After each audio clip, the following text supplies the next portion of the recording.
اللہ کے نام سے شروع جو نہایت مہربان رحمت والا. والخیل، خیلہ گھوڑے، والخیل اور گھوڑے، والبغال، بغال عربی میں خچر کو کہتے ہیں، گھوڑے اور خچر، والحمیرہ، حمیر گدھا اور گدھے پیدا کیے، لترکبوها تاکہ تم ان پر سواری کرو، وزینت اور زینت کے لیے پیدا کیے، وَيَخْلُقُ اور وہ پیدا کرے گا، مَا لَا تَعْلَمُونَ ایسی چیزیں جو تم نہیں جانتے. اب اس آیت کریمہ کے اندر جتنی بھی سائنس اور ٹیکنالوجی میں آگے ترقی ہونی ہے، اب تک جتنی ٹرانسپورٹ آ چکی ہے یا ان فیوچر جتنی ٹرانسپورٹ آئے گی، وہ ساری اس میں شامل ہو، وہ سب اللہ کے علم میں ہے. یعنی گھوڑے اور خچر یہ تو اس دور میں بھی تھے اور اس دور میں بھی ہیں، گاؤں دیہاتوں میں اب تو رہ گئے، لیکن گھوڑوں خچروں کے ساتھ ساتھ ابھی اتنی ٹیکنالوجی اس کے اندر ٹرانسپورٹ کے اندر ہو چکی ہے. ہم ابھی بہت پیچھے ہیں، ہمارا ملک تو 10-15 سال پیچھے ہی رہتا ہے. دوسرے ممالک میں تو وہ بغیر ڈرائیور کی کاریں چلنا شروع ہو گئی ہیں، یورپین کنٹریز میں، امریکہ میں ڈرائیور لیس کاریں چل رہی ہیں. اسی طرح ان فیوچر اور نہ جانے کیا کیا ہوگا سلسلہ جو ہمیں نہیں معلوم. ما لا تعلمون ابھی وہ کچھ ہونا ہے جو تمہیں نہیں معلوم، اللہ کے علم.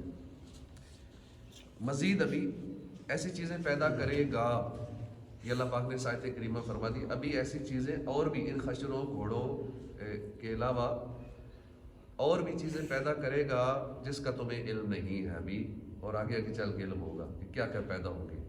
ایسی ایسی وہ ٹرینیں یا اس طرح کی چیزیں ایجاد ہو رہی ہیں کہ یہاں سے آپ امریکہ میں آدھے گھنٹے میں پہنچ جائیں گے، کراچی جانا ہوتا ہے 1-2 منٹ کے اندر آپ وہاں پہنچ جائیں گے. اتنی سپیڈ والی ٹیکنالوجی آ رہی ہے. تو اسی طرح ایئر کا جو سفر ہوگا وہ ایسے دن کا سفر شاید چند منٹوں کے اندر ہو جائے، اتنی سپیڈ والی. اور نہ جانے آگے آگے کیا کیا ہوگا ہمیں ابھی نہیں پتا.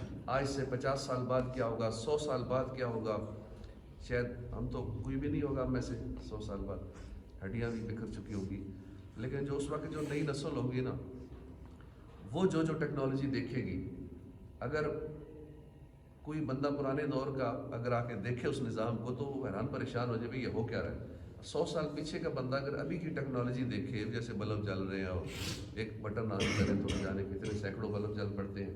بلکہ اب تو بٹن کی ضرورت نہیں، وائرلیس کے یہاں بیٹھے بیٹھے آپ دنیا کی کسی کونے میں ادھر ہی موبائل پہ کلک کریں تو دنیا کے دوسرے کونے میں آپ بٹن کو آن کر لیں گے، پنکھے چل پڑیں گے، بجلی آن ہو جائے گی، پانی چل پڑے گا. تو ایسی بھی ٹیکنالوجی ہے. تو وہ حیران پریشان ہو جائے بھئی جادو ہے، یہ کیا چیز ہے کہ اتنا ایڈوانس ہو چکا ہے سلسلہ.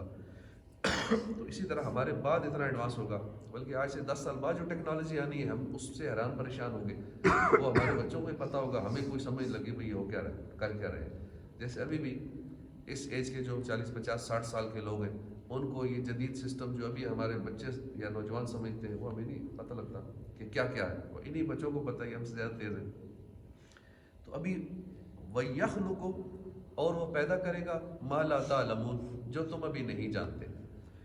وَعَلَى اللَّهِ اور اللہ کے ذمہ کرم پر ہے، قصد السبیل درمیانہ راستہ دکھانا، وَمِنْهَا اور ان میں سے جائر اور ٹیڑھا راستہ بھی. وَلَوْ شَاءَ اور اگر وہ چاہتا، لَهَدَاكُمْ أَجْمَعِينَ تو سب کو ہدایت دیتا.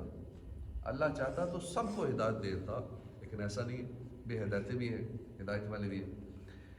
هو الذی وہی ہے جس نے انزل اتارا، من السماء آسمان سے، ماء پانی، لکم تمہارے لیے، منہ شراب اس سے پینا ہے، ومنہ شجر اور اسی میں سے درخت اگتے ہیں، فیہ تسیمون اور اس میں تم جانور چراتے ہو،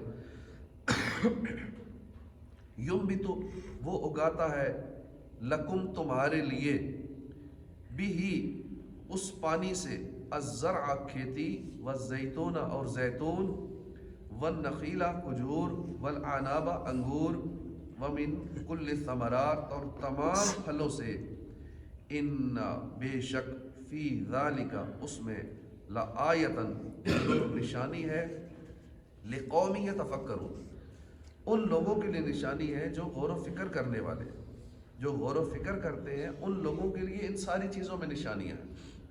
غور و فکر کرنے والا ہر چیز میں نشانی تلاش کرتا ہے، جس نے نہیں غور و فکر کرنا تو موج مستی میں گزر رہی ہے سب کی۔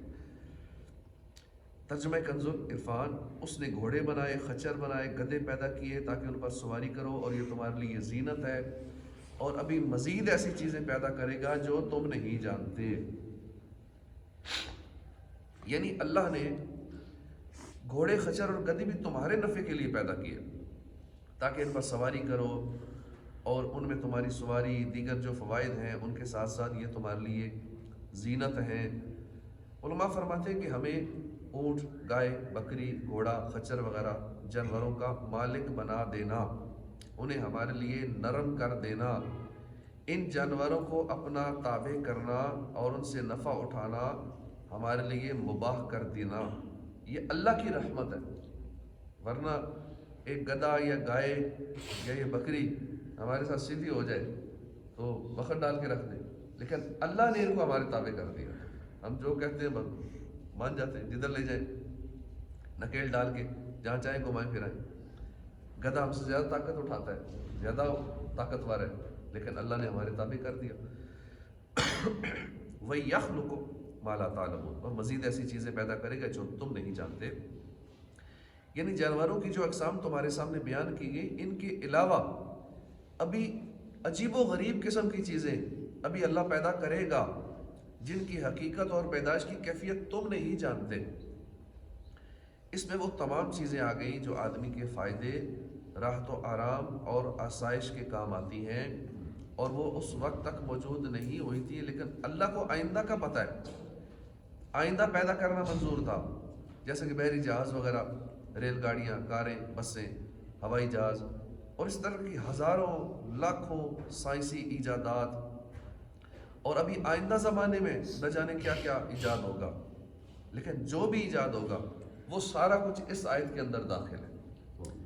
وَعَلَى اللَّهِ قَصَدُ السَّبِيلِ وَمِنْهَا جَائِرٌ، اور درمیان کا راستہ دکھانا اللہ کے ذمہ، سیدھا راستہ دکھانا اللہ کے ذمہ کرم پر ہے، اور ان راستوں میں سے کوئی ٹیڑھا راستہ بھی ہے، اور اگر وہ چاہتا، اللہ چاہتا تو سب کو ہدایت دے۔ وَعَلَى اللَّهِ قَصَدُ السَّبِيلِ، اور درمیان کا سیدھا راستہ دکھانا اللہ کے ذمہ کرم پر ہے۔ اس آیت کا معنی یہ ہے کہ اللہ نے رسول بھیج کر اور کتابیں نازل فرما کر سیدھے راستے کو بیان کرنا اپنے ذمہ کرم پر لیا ہوا ہے، اور یہ اس کا فضل ہے اور احسان ہے۔ لہٰذا جو ہدایت حاصل کرے گا وہ اپنے فائدے کے لیے کرے گا، جو گمراہ ہوگا وہ اپنا نقصان کرے گا۔ نیسری سیدھا راستہ وہی ہے جو اللہ تک پہنچانے والا ہے۔ وَمِنْهَا جَائِرٌ، اور ان راستوں میں ٹیڑھا راستہ بھی ہے، یعنی ان راستوں میں سے کچھ راستے ایسے ہیں جو صراط مستقیم سے منحرف ہیں، اور ان پر چلنے والا منزل مقصود تک نہیں پہنچ سکتا۔ کفر اور گمراہی کی تمام راہیں، جیسے یہودیت ہے، عیسائیت، مجوسیت وغیرہ، یوں ہی اپنی خواہشات سے نئے نئے مسلک بنا لینا، یہ سارا اس میں داخل ہے۔ اس سے معلوم ہوا کہ قصد السبیل سے مراد دین اسلام اور اہل سنت والجماعت ہے۔ اللہ تعالی ہم سب کو صراط مستقیم، حسن اعتقاد اور اچھے اعمال پر اللہ ہمیں استقامت عطا فرمائے، اور کفر سے، گمراہی سے، بد مذہبی سے اللہ ہماری حفاظت فرمائے۔ وَلَوْ شَاءَ لَهَدَاكُمْ أَجْمَعِينَ، اور اگر وہ چاہتا سب کو ہدایت دیتا، یعنی اگر اللہ چاہتا تو سب کو سیدھے راستے تک پہنچا دیتا، لیکن اس نے ایسا نہیں چاہا، کیونکہ اللہ تعالیٰ ازل سے یہ بات جانتا ہے کہ کچھ لوگ جنت میں جانے کے قابل ہیں اور کچھ ایسے لوگ ہیں جو جہنم میں جانے کے قابل ہیں، جہنم میں جانے کے لائق ہیں، لہٰذا سب کو ہدایت نصیب نہیں ہوگی۔ اس میں ہدایت والے بھی ہوں گے، عاشقان رسول بھی ہوں گے، اور گستاخان رسول بھی ہوں گے، صحابہ کو برا بھلا کہنے والے بھی ہوں گے، اہل بیت سے بغض رکھنے والے بھی ہوں گے، حضور کے ذات پہ اعتراض کرنے والے بھی ہوں گے، علم غیب کی نفی کرنے والے بھی ہوں گے، اللہ کے محبوب کی شان میں اس طرح کی گستاخیاں کرنا کہ وہ نہیں جانتے، غیب نہیں جانتے، کوئی علم نہیں رکھتے، معاذ اللہ کسی کا کچھ فائدہ نہیں کر سکتے، شفاعت نہیں کر سکتے، اس طرح کے عقائد رکھنے والے بھی لوگ ہوں گے، کیونکہ اللہ کو پتہ ہے کہ کون جنت میں جانے کے قابل ہے اور کون جہنم کے لائق ہے۔ تو اللہ پاک ہمیں بد مذہبوں سے محفوظ رکھے۔ هو الذی انزل من السماء ماء منہ شراب ومنہ شجر فیہ تسیمون، وہی ہے جس نے آسمان سے پانی اتارا، اس سے تمہارا پینا ہے، اور اسی سے درخت اگتے ہیں جن سے تم جانور چراتے ہو، اس پانی سے وہ تمہارے لیے کھیتی اور زیتون اور کھجور اور انگور اور ہر قسم کے پھل اگاتا ہے، بے شک اس میں غور و فکر کرنے والوں کے لیے نشانی ہے۔ اس سے پہلی آیتوں میں اللہ نے اپنے ان احسانات کا ذکر فرمایا جو خاص انسانوں پر فرمائے، اور اس آیت میں ان نعمتوں کو بیان فرمایا کہ جو صرف انسانوں کے ساتھ خاص نہیں بلکہ تمام حیوانات کے لیے بھی ہیں، اور وہ یہ کہ اللہ نے آسمان سے پانی اتارا جو پینے کے لیے استعمال ہوتا ہے، اس سے نباتات اگتی ہیں جس سے جانور نفع اٹھاتے ہیں۔ جس طرح سابقہ آیات میں اللہ نے حیوانات کا تفصیلی اور اجمالی طور پر ذکر فرمایا، اسی طرح اس آیت میں پھلوں کا تفصیلی اور اجمالی دونوں طرح سے ذکر فرمایا، اور اس آیت میں 4 اجناس کا صراحت کے ساتھ ذکر فرمایا۔ کھیتی، اس سے مراد وہ دانہ ہے جس سے غذا حاصل کی جاتی ہے، جیسے گندم ہے، جو ہے، اور ان جیسی دوسری چیزیں، کیونکہ اس سے بدن انسانی تقویت پاتا ہے۔ دوسری ہے زیتون، یہ زیتون سالن کے طور پہ استعمال بھی ہوتا ہے، تیل کے طور پہ استعمال ہوتا ہے، اور یہ پھل برکت والا پھل ہے، بلکہ روایت میں یہ بھی آتا ہے کہ یہ 70 بیماریوں سے شفا ہے۔